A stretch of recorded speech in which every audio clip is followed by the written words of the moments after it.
हम्म। आज का जो सवाल है हमारा वो डोमेन और रेंज से रिलेटेड है कि हमें क्वेश्चंस की डोमेन बतानी है और रेंज बतानी है। इसमें सबसे पहले जो दो टर्म आते हैं उसके बारे में हम देखते हैं कि हमें पता है कि यहाँ पे डोमेन है और यहाँ पे है रेंज। रेंज क्या होती है और डोमेन क्या होती है? तो जो डोमेन होता है हमारा डोमेन डोमेन होता है हमारा एक्स की वैल्यू होती है डोमेन, और जो रेंज होती है हमारी रेंज होती है वाई की वैल्यू। इतना याद रखना है केवल हमें। अब हमें एक चीज़ देखना है कि फंक्शंस हमें अंडर रूट में दिया गया है। तो जैसे मान लीजिए एक इम्पोर्टेंट कॉन्सेप्ट है कि अंडर रूट एक्स दिया गया है, तो डोमेन निकालने के लिए इस एक्स का मान जो होता है वो पॉजिटिव होता है हमारा। कैसा होता है?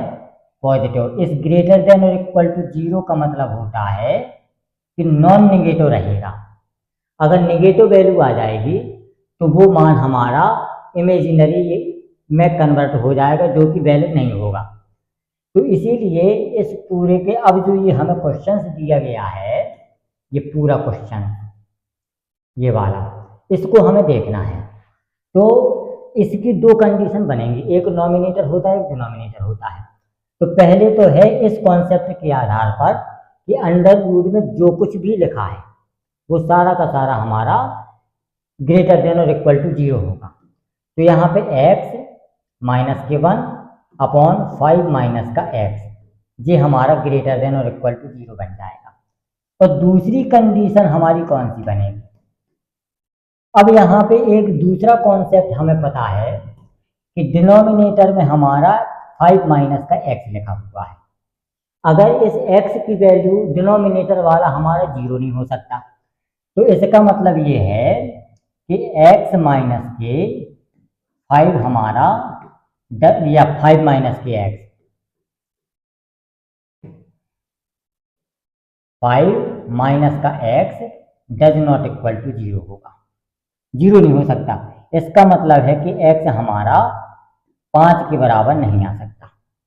पर इसके आधार पर इसका जब हम मल्टीप्लाई करेंगे तो x माइनस का 1 इज ग्रेटर देन और इक्वल टू 0 होगा, तो x इज ग्रेटर देन और इक्वल टू 0 हो जाएगा।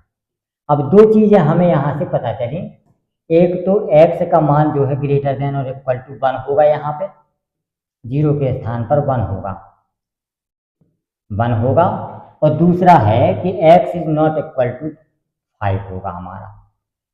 अब यहाँ पे जो बात आती है ग्रेटर देन इक्वल टू और ये, अब हमें एक इम्पोर्टेंट कॉन्सेप्ट और है कि जहाँ पे क्वेश्चन में ग्रेटर देन और इक्वल टू लग जाए या लेस देन और इक्वल टू लग जाए, वहाँ जो ब्रैकेट आते हैं वो क्लोज ब्रैकेट आते हैं।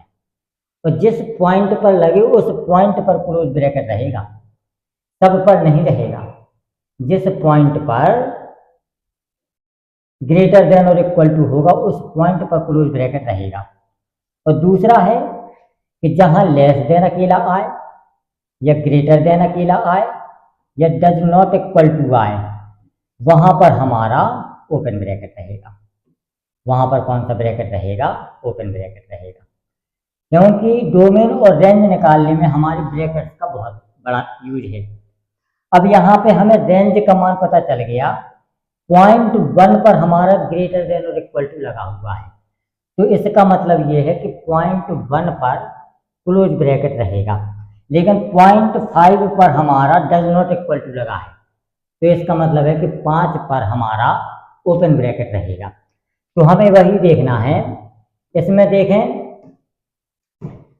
इसमें दोनों पर क्लोज ब्रैकेट है तो ये ऑप्शन खत्म हो जाएगा। इसमें दोनों पर ओपन ब्रैकेट है, लेकिन इसमें कहा गया है कि पॉइंट 1 पर हमारा क्लोज ब्रैकेट है, तो ये ऑप्शन भी हमारा खत्म हो गया। अब ऑप्शन बचे बी और डी। अब इसमें देखना है हमें, तो 1 पर अब हमें निकालना है रेंज। एक्स की वैल्यू तो आ गई, अब हमें देखना है रेंज की वैल्यू। अब देखना है हमें रेंज। रेंज होता है हमारा y का मान। रेंज कितना होता है? y का मान। तो एफ एक्स हमारा वाई की तरह काम करेगा। एफ एक्स कैसा काम करेगा? वाई की तरह काम करेगा।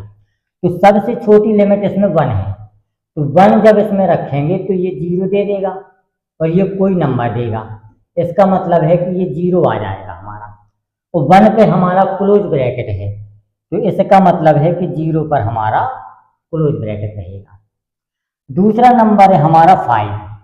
अब फाइव जब यहाँ पे रखेंगे तो ये नंबर देगा, लेकिन ये जीरो दे देगा, तो ये इनफाइनाइट आ जाएगा हमारा। कितना आ जाएगा? इनफाइनाइट आ जाएगा।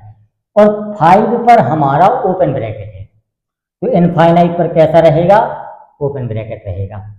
तो रेंज जो हमारी आती है, ये रेंज आ गई, और डोमेन जो हमारा आता है वो आता है 1 और 5। ये हमारे आंसर हैं। तो अब इसमें देखें हम कि कौन सा आंसर हमारा मैच कर रहा। इसमें हम देखते हैं तो डोमेन इतना है, रेंज इतना है, बी वाला ऑप्शन हमारा करेक्ट हो जाएगा। ये है हमारा आज का सवाल।